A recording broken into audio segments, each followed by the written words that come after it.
Pada suatu pagi musim semi di bulan April 2007, sebuah kampus di Virginia memulai hari seperti biasa. Mahasiswa bergegas ke kelas, dosen menyiapkan materi, dan tak seorang pun menyangka bahwa dalam hitungan jam, tempat ini akan menjadi tragedi kampus paling mematikan dalam sejarah Amerika. Semuanya tidak dimulai dengan kepanikan, melainkan kebingungan. Satu laporan masuk, lalu laporan lain. Suara sirene menggema di lorong yang seharusnya dipenuhi ilmu, bukan ketakutan. Ruang kelas berubah menjadi tempat berlindung. Buku pelajaran tergeletak tak tersentuh. Ponsel bergetar dengan pesan yang tak pernah terbalas. Awalnya pihak berwenang mengira ini hanya insiden terpisah, kesalahpahaman, masalah pribadi. Namun waktu berlalu dan keheningan terasa semakin berat. Tembakan lagi, korban bertambah. Pertanyaan tanpa jawaban. Awal April 2007, sebuah pagi musim semi yang tampak biasa di Blacksburg, Virginia. Kampus Virginia Tech terlihat tenang, dikelilingi perbukitan hijau dan jalanan yang sunyi. Bunga-bunga mulai bermekaran, sementara udara masih menyisakan dingin dari malam sebelumnya. Mahasiswa berjalan melintasi kampus dengan ransel di punggung dan kopi di tangan. Ada yang bergegas menuju kelas pagi, ada pula yang melangkah santai sambil membaca catatan atau mendengarkan musik. Bagi sebagian besar orang, ini hanyalah hari Senin biasa. Ujian tengah semester semakin dekat, tugas menumpuk, hidup berjalan seperti biasa. Asrama perlahan sepi saat mahasiswa keluar menuju gedung perkuliahan. Di dalam ruang kelas, para dosen menyiapkan slide, menulis di papan tulis, dan memeriksa daftar hadir. Pintu-pintu terbuka, lampu menyala, semuanya terasa normal. Tak ada alarm, tak ada peringatan, tak ada firasat bahaya. Virginia Tech dikenal sebagai kampus yang hangat dan solid, tempat riset, teknologi, dan kebersamaan. Rasa aman seolah sudah pasti, rutinitas terasa tak tergoyahkan. Namun di balik ketenangan itu, waktu terus berjalan menuju sebuah titik yang tak disadari siapapun. Dalam hitungan jam, lorong-lorong yang familiar akan membisu. Ruang kelas yang seharusnya menjadi tempat belajar berubah menjadi ruang ketakutan. Dan pagi musim semi yang biasa ini akan dikenang bukan karena ketenangannya, melainkan karena tragedi yang mengikutinya. Tak lama setelah matahari terbit, ketenangan kampus Virginia Tech pecah oleh suara yang terasa asing. Satu dentuman tajam, lalu satu lagi. Namun tak langsung disadari sebagai tembakan. Di sebuah asrama, mahasiswa terdiam sejenak. Ada yang mengira suara konstruksi, ada pula yang menganggap pintu terbanting keras. Aktivitas kampus terus berjalan, seolah menolak untuk percaya bahwa sesuatu yang salah baru saja terjadi. Beberapa menit kemudian, panggilan darurat mulai masuk.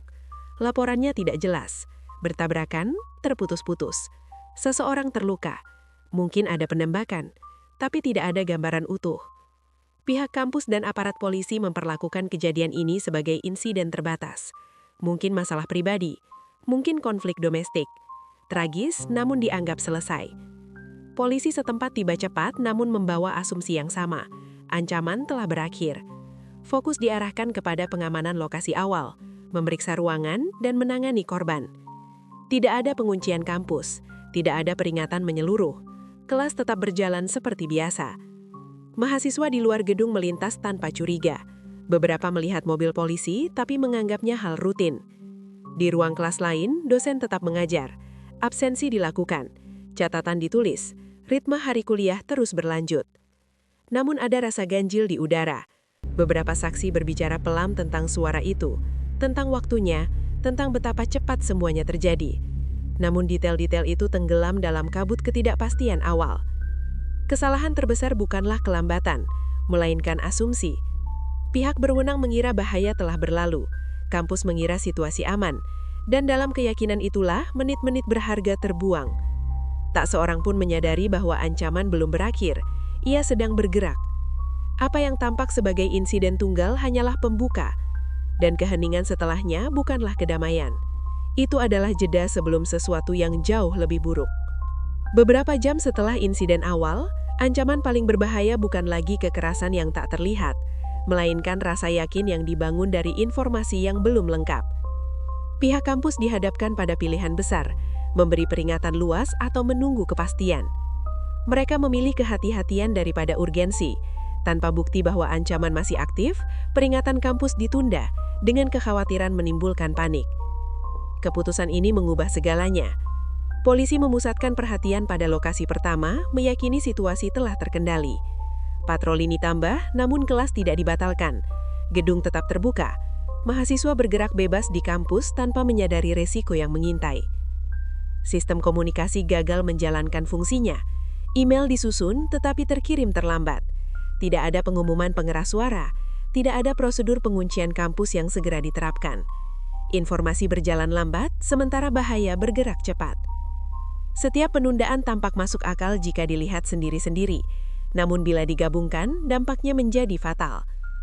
Sistem yang dirancang untuk keadaan normal kewalahan menghadapi situasi yang tidak normal. Asumsi menggantikan verifikasi. Protokol tertinggal dari kenyataan. Keadaan kepemimpinan yang tegas menciptakan celah di mana menit-menit berharga hilang. Dalam manajemen krisis, waktu adalah sumber daya paling berharga. Di sini, waktu habis untuk berdiskusi, bukan bertindak. Kampus mempercayai sistem untuk melindungi mereka. Sistem mempercayai situasi sudah terkendali. Keduanya keliru. Saat skala ancaman akhirnya tak terbantahkan, peluang untuk mencegah dampak lebih lanjut telah menyempit. Keputusan yang tampak wajar saat itu kemudian dipertanyakan oleh penyelidik, keluarga korban, dan seluruh bangsa. Ini bukan satu kegagalan, ini adalah rangkaian. Gagal berkomunikasi, gagal berasumsi yang terburuk, gagal bertindak tegas ketika kepastian belum ada. Dan ketika kebenaran akhirnya muncul, konsekuensinya tak bisa dibatalkan. Menjelang siang, ilusi rasa aman runtuh sepenuhnya. Di salah satu gedung akademik, suara itu kembali terdengar. Lebih keras, lebih dekat, dan tak mustahil diabaikan. Kali ini tak ada kebingungan. Tak ada yang mengira suara konstruksi atau pintu terbanting. Dentuman tajam bergema di lorong-lorong, memantul di dinding beton dan kaca. Kepanikan menyebar lebih cepat daripada informasi.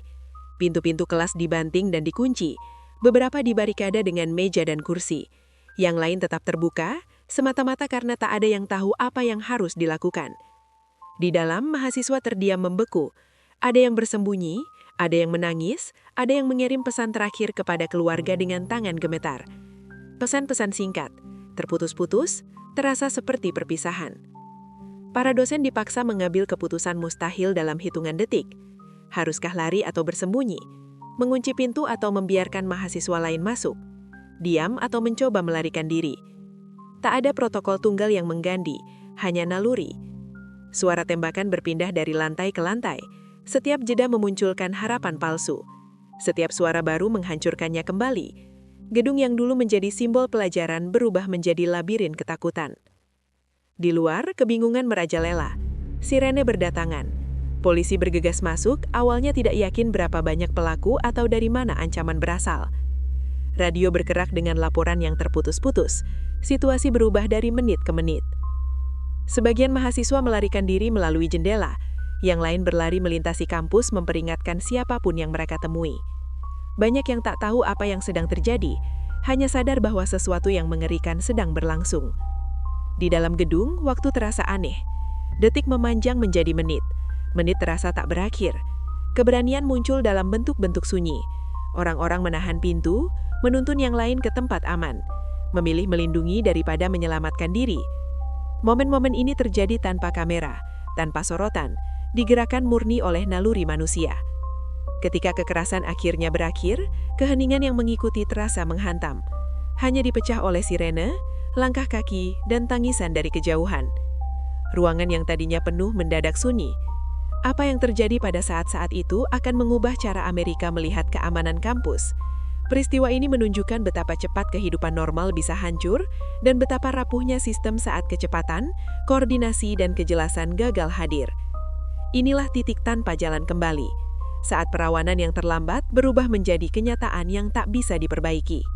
Setelah kampus berhasil diamankan dan kekerasan berakhir, penyelidik mulai menyusun potongan terakhir dari teka-teki.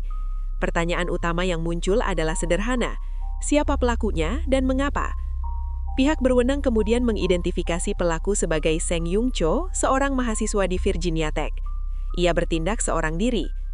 Cho adalah mahasiswa tingkat akhir jurusan sastra Inggris. Di kelas, ia dikenal pendiam dan tertutup. Beberapa teman menggambarkannya terisolasi, jarang berbicara kecuali diminta.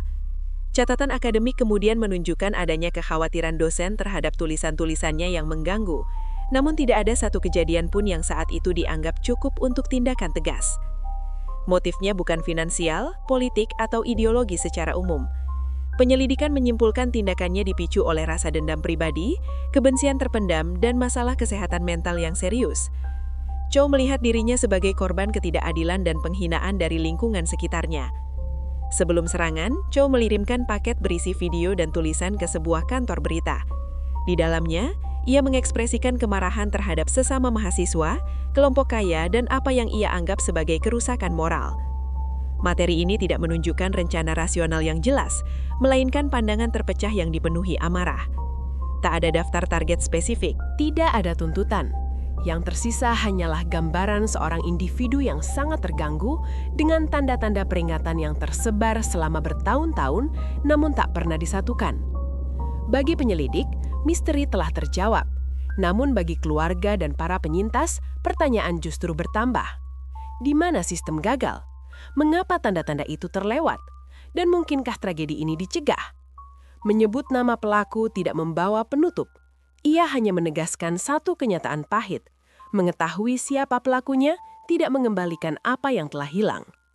Saat laporan semakin jelas, polisi beralih dari pengamanan ke konfrontasi. Petugas bergerak cepat menuju gedung akademik, membentuk tim dan masuk meski belum mengetahui sepenuhnya ancaman di dalam. Sirine menggema di seluruh kampus saat penguncian akhirnya dilakukan. Di dalam gedung, semuanya berakhir secara tiba-tiba. Ketika polisi tiba di lokasi utama, kekerasan telah berhenti. Pelaku ditemukan tewas akibat bunuh diri. Tidak ada penangkapan, tidak ada interogasi, dan tidak ada jawaban langsung. Tim medis segera masuk, memberikan pertolongan sebisa mungkin. Evakuasi dilakukan. Kampus tenggelam dalam keheningan yang ganjil, hanya dipecah oleh suara radio dan langkah tergesa. Yang tersisa hanyalah kehancuran dan pertanyaan. Respons polisi kemudian dievaluasi secara menyeluruh. Meski petugas bertindak tegas setelah skala ancaman dipahami, keterlambatan mengenali bahaya aktif menjadi sorotan utama. Tragedi telah berhenti, namun dampaknya baru saja dimulai. Tragedi di Virginia Tech mengguncangkan seluruh Amerika Serikat. Kampus-kampus di berbagai negara bagian menghentikan aktivitas sejenak. Upacara penghormatan digelar, bendera dikibarkan setengah tiang. Ini menjadi momen refleksi nasional. Universitas mulai meninjau ulang sistem keamanan kampus. Sistem peringatan darurat diperbaharui. Pesan teks massal, sirine, dan prosedur penguncian cepat menjadi standar baru yang sebelumnya belum ada. Peristiwa ini juga memicu kembali perdebatan nasional tentang dukungan kesehatan mental, penilaian ancaman, dan cara institusi merespons tanda-tanda peringatan. Banyak kampus memperluas layanan konseling dan membentuk tim intervensi perilaku untuk mendeteksi risiko lebih dini. Aparat penegak hukum memperbaharui taktik respons penembakan aktif dengan penekanan pada masuk cepat dan tindakan segera. Virginia Tech menjadi titik balik, bukan karena perubahan menghapus kehilangan, melainkan karena pelajaran pahit ini tak lagi bisa diabaikan.